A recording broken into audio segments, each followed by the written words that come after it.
The Tennessee Titans fired head coach Mike Vrabel yesterday, and they have already requested to interview 7 possible head coaching candidates. When general manager Rand Carthon and controlling owner Amy Adams Strunk said that they were going to cast a wide net, they meant it.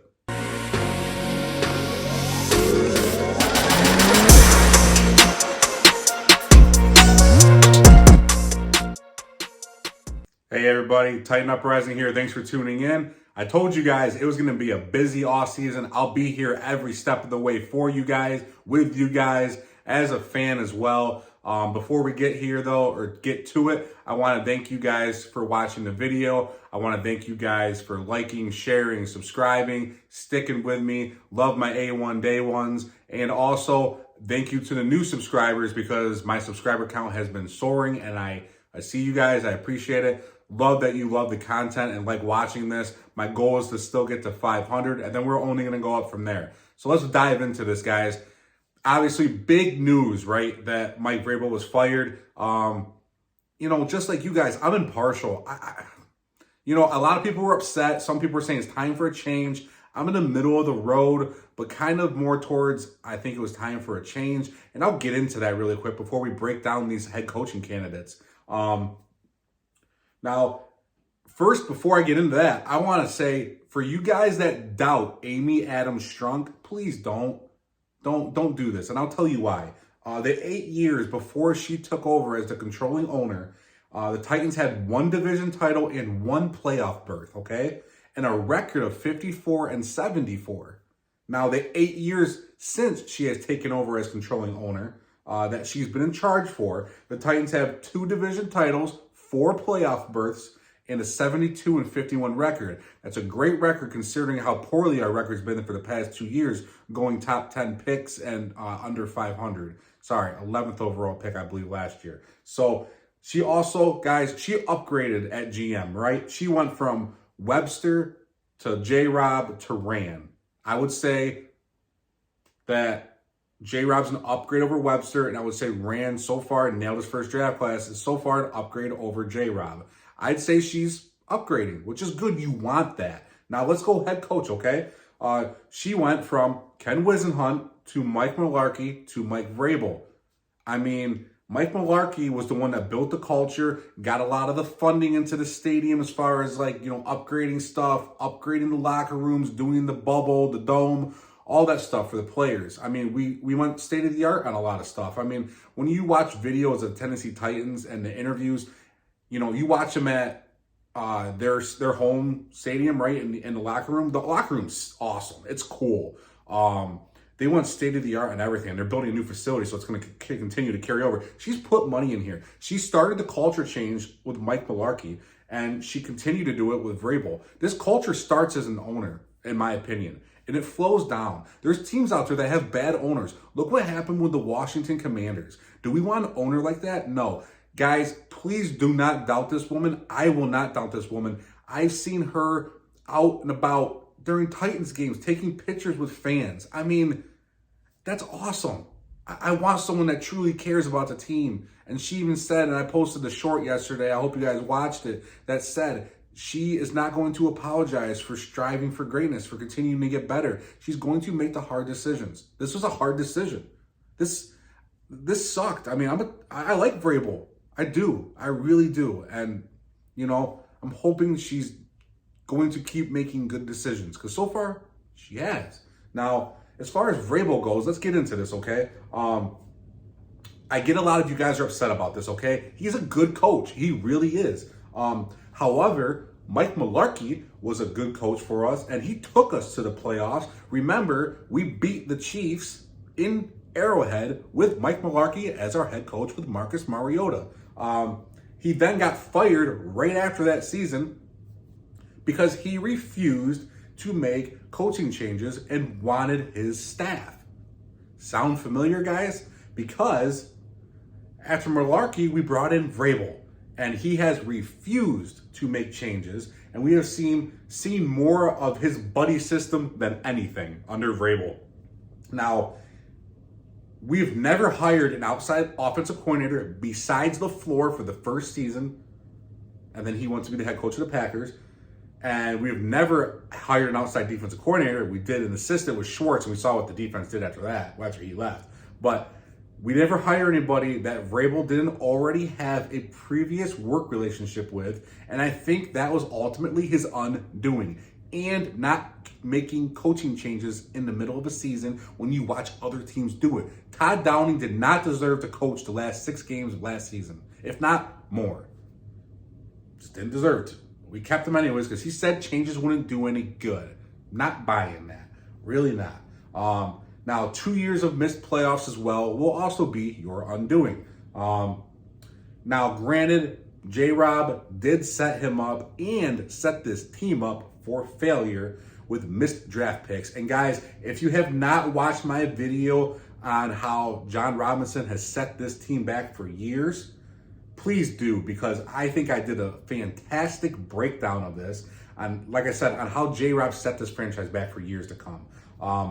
Now, I think this year, Amy, she just seen enough of this stuff. Seeing more of the same, and the false starts on the offensive line, not being able to fix the line or coach them up, and the constant holding on the defensive backs. I mean, how many times does a team have 3rd and 15, 3rd and 20? We give it up. Or they either get it by converting or they get it because we had a holding penalty on the defensive back. I mean, it just felt like it was, Groundhog Day every time, watching the same crap every game.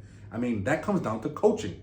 We made dumb mental errors and committed stupid penalties over the past 3 years. Now, especially the past 2, but 3 for sure. We also used the most players in the NFL over the past 3 seasons because we cannot stay healthy. That's not good. Now, this either falls to practicing or the training staff, which again falls under coaching. There's no reason why we're fielding the most players out of any NFL team for 3 years. Remember, in 2021, we broke the record. In 2022, we broke our own record for most players. That's not something you want to hold at all. That's not good. We have not done anything to improve in that area either because, we've held it for 3 years. Yeah, records are great to hold, but you don't want that one. How do you have it for 3 years in a row? We're doing something wrong and nothing's being changed. That's worrisome in my opinion. Very worrisome. And like I said, that's either training or coaching or practicing, and it all falls under Vrabel. It all falls under the guy that's overseeing all of it. Now, guys, Mike Vrabel, he's going to go somewhere and be a good head coach, and it's going to piss us all off, and it's going to make me mad. We're going to see him go somewhere and succeed, okay? He's probably going to take Derrick Henry with him. I could see that happening for sure. And we have to prepare ourselves for that because it might suck in the moment, but we don't know what the long term of this is going to be yet, okay? But it was time for a change, just like it was time for a change when we moved on from Mike Mularkey, and a lot of people didn't like that either. Guys that make the playoffs and win a playoff game don't get fired. That happened. Now, I would have been okay, like I said, with Titans keeping Mike Vrabel. But let's not forget some of the moves he made, like Dylan Radins. Why did this guy not see the field? Did Vrabel not like him? He did okay, granted all the false starts and penalties the guy had, but, we were playing guys like, Dillard over him and guys like, you just don't do that. You don't play guys like that. And I don't understand why we didn't make the changes. We didn't want to upgrade at center either when Brewer is clearly undersized. And it's all because he's tougher than a $2 steak. I don't care. Get him off the field. He's a liability. And then you let players like David Long walk. And he has a career year in Miami. And you blame it on soft tissue injuries when your whole team is injured and he goes and he's healthy. Come on. He got hurt in training camp and everyone's like, oh, same old David Long. Yeah, it is. But guess what? Sounds like their coaching and training staff was a little better to get him right because he's still healthy. Come on. That falls back on us, on the Titans. There's a ton of mistakes made and boneheaded moves, so let's not forget these, but the past is the past, and we're on to the future. Now, we'll get into the future. The Titans have requested to interview the following candidates, okay?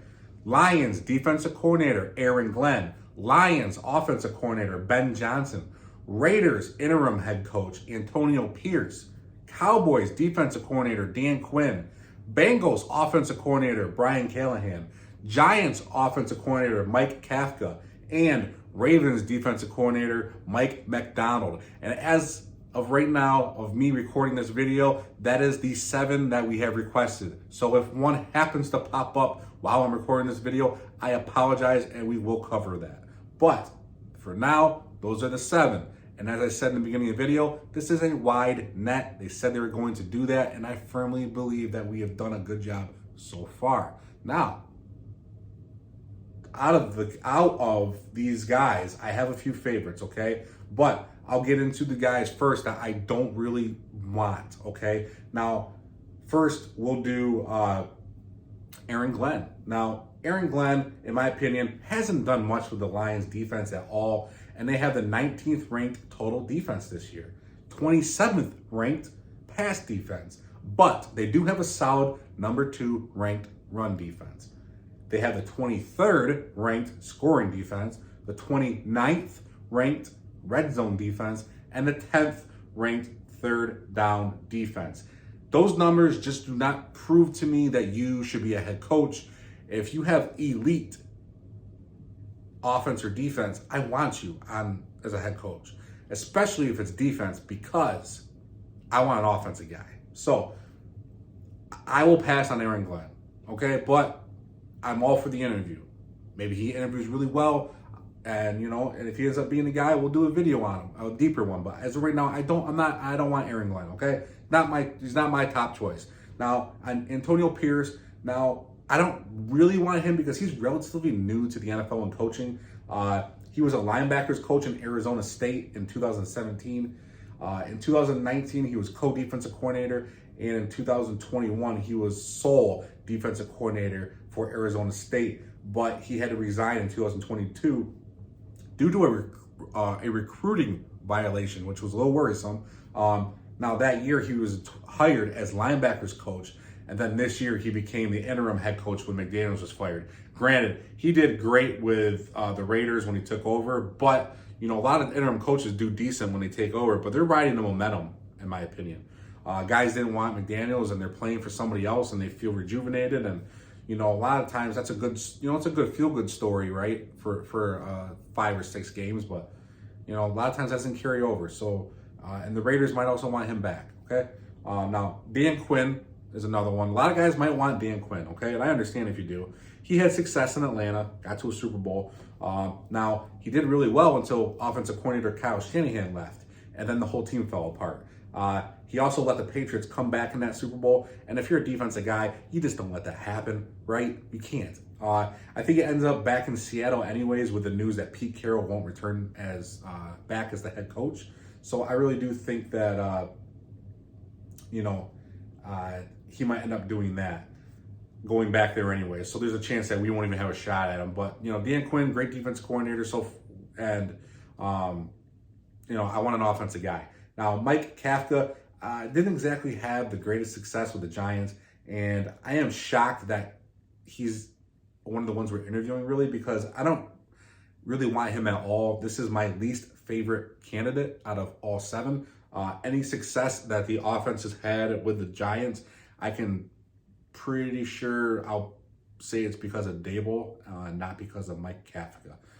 So he's my bottom ranked one. If we hire him, I will legitimately be pissed. So now, guys, let's get into my favorites here. My favorites out of all these candidates are Ben Johnson, Brian Callahan, and Mike McDonald. Now, I want offense, like I told you guys. I want an offensive head coach.